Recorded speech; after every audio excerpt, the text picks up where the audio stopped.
तो कैसे हो दोस्तों? सब ठीक। आज हम बात करते हैं राधे श्याम मूवी के बारे में, जो कि एक पीरियड रोमांटिक ड्रामा मूवी है। और अगर बात करें इस मूवी की, तो इस मूवी में हमारा हीरो जो है वो कि एक पामिश रहता है, जो कि हाथ देखकर सबका पास्ट फ्यूचर प्रेजेंट सब बता देता है। तो आगे हम इस मूवी के बारे में बात करें तो इस मूवी में दिखाया जाता है कि वो एक बहुत ही ग्रेट पामिश रहता है। तो इस बहुत सारे लोग उससे मिलना चाहते हैं, अपना भविष्य जानना चाहते हैं। तो इसी बीच जो है कि उस समय की जो हमारी प्रधानमंत्री रहती है इंदिरा गांधी, को भी उसे बुलाती है और अपना हाथ दिखवाती है कि मैं आगे बताओ क्या होने वाला है मेरे लाइफ में। तो जब वो उसके हाथ को देखता है, पढ़ता है, तो फिर वो उन्हें बताता है कि आप जो है कि इस देश के इतिहास में एक नया पन्ना लिखने वाली है, आप देश में इमरजेंसी डिक्लेयर करने वाली हैं। तो इस इंसिडेंट के बाद जो है कि उसे इंडिया से निकाल दिया जाता है, बैन किक कर दिया जाता है। तो फिर वो वापस इंडिया नहीं जा पाते हैं, तो जिस कारण से वो कि इटली में जाके शिफ्ट हो जाती है अपनी माँ के साथ में। फिर वहीं से कहानी आगे बढ़ता है कि कैसे एक लड़की ट्रेन पर लटकती है दुपट्टे के सहारे, और फिर वो करने में उसे बहुत मज़ा आता है। तो ये सारी चीज़ें में दिखाई जाती हैं। फिर आगे दिखाया जाता है कि वो एक डॉक्टर है जिसका नाम है प्रेरणा। फिर आगे दिखाया जाता है कि लड़का और लड़की दोनों मिलते हैं, फिर उनके बीच कुछ होता है जिसे हम प्यार कह सकते हैं। फिर धीरे धीरे कहानी आगे बढ़ती है, लेकिन जो हमारा हीरो है उसे तो अपने पास्ट फ्यूचर प्रेजेंट सबके बारे में पता है। उसे पता रहता है कि मेरे साथ आगे क्या होने वाला है, मेरे किस्मत में प्यार और शादी नहीं है। वो सबको यही बात कहता है, इसलिए वो प्यार व्यार में उतना नहीं इन्वॉल्व होना चाहता है। वो बस एक बट जब वो उस लड़की से मिलता है, धीरे धीरे उसे भी उससे प्यार हो जाता है।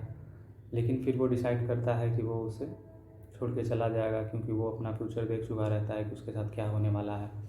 तो उसकी जो है कि एक सीक्रेट डायरी रहती है, जो कि वो अपने पास हमेशा रखता है। वो किसी को वो डायरी पढ़ने नहीं देता है। बट एक दिन गलती से वो डायरी लड़की को मिल जाती है, तो उसे पढ़ लेती है। तो उसे भी पता चल जाता है कि आगे इसके साथ क्या होने वाला है फ्यूचर में। तो फिर उसे सारी चीज़ें पता चलती है, क्यों इसे वो मना कर देता है, कहता है कि मैं यहाँ से जा रहा हूँ। सारी चीज़ें लड़की को धीरे धीरे समझ में आ जाती है। तो फिर जो है कि लड़का ही उससे एक बार कहा रहता है कि तुम्हें तुम्हारा प्यार तो मिल जाएगा, लेकिन उसे पाने के लिए तुम्हें उसी प्यार से लड़ना होगा। तो उसी के लिए वो लड़की जो है कि उसको बीमारी रहते हैं, कैंसर रहता है, जिससे कि वो कुछ ही टाइम में, सारे डॉक्टर बोल चुके रहते हैं कि ये कुछ ही टाइम में मरने वाली है। लेकिन लड़का उसके हाथ को देख के कहता है कि नहीं, तुम्हारी लॉन्ग लाइफ है, तुम जियोगी। तो और ये आगे चल के सच भी हो जाता है। वो लड़की ठीक, कैंसर का जो है कि इलाज मिल जाता है, तो वो लड़की ठीक होने वाली रहती है। बट जब उसे लड़के के बारे में पता चलता है कि वो मरने वाला है आगे चल के, तो फिर वो अपने जो किस्मत है, डेस्टिनी है, उसको वो गलत साबित करने के लिए लग जाती है। तो वो जानबूझ के खुद का एक्सीडेंट करवाती है, ताकि वो जो उसने बोला था कि नहीं तुम जियोगी, वो गलत हो सके। उसकी जो प्रिडिक्शन है उसको वो गलत कर सके, क्योंकि अभी तक वो जितने भी प्रिडिक्शन करता है, एक भी प्रिडिक्शन उसका गलत नहीं होता है। तो ये सारी चीज़ें लड़के को पता चलती है। वो दूसरी जगह रहता है, लंदन में, ये कहीं और रहती है। तो पता चलता है, तो फिर वो जो है कि फिर लड़का अपने डेस्टिनी से लड़कर उसके पास जाना चाहता है, वो उसके लिए जीना चाहता है। तो फिर वो जाने की कोशिश करता है, तो बारिश हो रही होती है उस समय, रात का टाइम होता है। तो जिस कारण से जो है कि वो फ्लाइट एयरपोर्ट नहीं पहुंच पाता है, फ्लाइट में। तो वो उसके पास एक ही तरीका रहता है जाने के लिए कि वो शिप से जाए। तो उसको पता रहता है कि शिप से जाने पे क्या होगा, लेकिन फिर भी वो जाता है शिप पे, और सारी चीज़ें होती हैं, शिप डूब जाता है। फिर भी वो जो है कि लड़की तक किसी तरह से पहुंच जाता है। मूवी में नहीं दिखाया गया कैसे पहुंचता है, बट लास्ट में ये जरूर दिखाया गया कि वो लड़की के पास पहुंच जाता है। लड़की हॉस्पिटल में है, लड़की भी ठीक हो चुकी रहती है, ऑपरेशन लड़की का हो चुका रहता है एक्सीडेंट के बाद। तो ये दिखाया गया, बट ये नहीं दिखाया गया कि कैसे वो लड़की के पास पहुंचता है, सारी चीज़ें।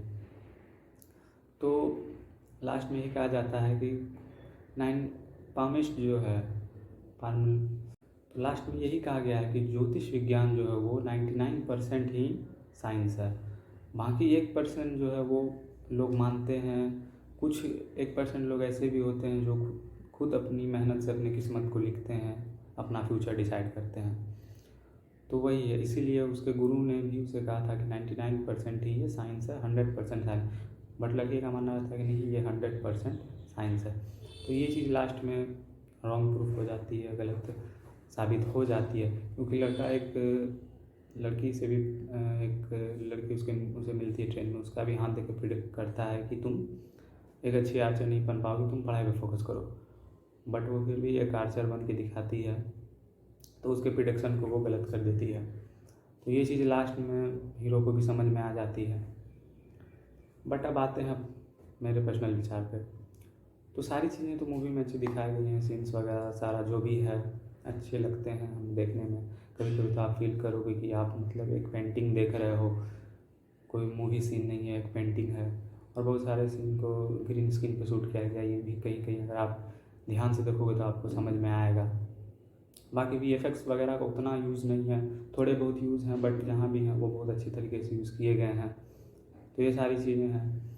तो बाकी लेकिन ये कुछ कुछ सीन ऐसे भी हैं जो नहीं भी होते मूवी में तो अच्छा रहता, जैसे कि अब वो जानता है कि वो जाएगा शिप से तो क्या हो, लेकिन फिर भी वो जाता है। तो ये सारी चीज़ें हैं। तो ऑल ओवर जो है कि एक अच्छी मूवी है, बट ये और अच्छी हो सकती थी। आप अगर एक रोमांटिक मूवी के एस्पेक्ट से देखोगे तो ये आपको बहुत अच्छी लगेगी, लेकिन जब आप इसमें साइंस फिक्शन ढूंढने की कोशिश करोगे तो फिर वो नहीं हो पाएगा, क्योंकि इसको उस तरह से बनाने की कोशिश की गई है बट वैसा हो नहीं पाया है। और ना ही कोई इसकी जो स्टोरी है ना वो कुछ यूनिक है या ख़ास है, वही लव स्टोरी वाली मूवी है। बस प्यार नहीं मिल पाता है तो उसके लिए वो लड़ता है, लास्ट में मिल जाता है, वही सारी चीज़ें जो हम देखते आ रहे हैं लव स्टोरी इस मूवी में इतने सालों से। तो कुछ यूनिक कहानी नहीं है, इसको साइंस फिक्शन के बनाने की कोशिश की गई है, बट वैसा कुछ दिखाया ज़्यादा नहीं गया है मूवी में। बस जो है कि हीरो अपना हाथ देख के सबका पास्ट फ्यूचर बता देता है, बस यही सारी चीज़ दिखाई, कोई साइंस फिक्शन इसमें ज़्यादा दिखाया गया नहीं है। तो बस यही है मूवी। बाकी तो आप अगर देखना चाहो हॉल में जाके, अगर आप फ़ैन हो प्रभास के तो देख सकते हो, नहीं तो आप वेट करो OTT पे आने का, फिर वहाँ आप मज़े लेके देखो। तो मिलते हैं फिर नेक्स्ट वीडियो में, तब तक के लिए जय हिंद।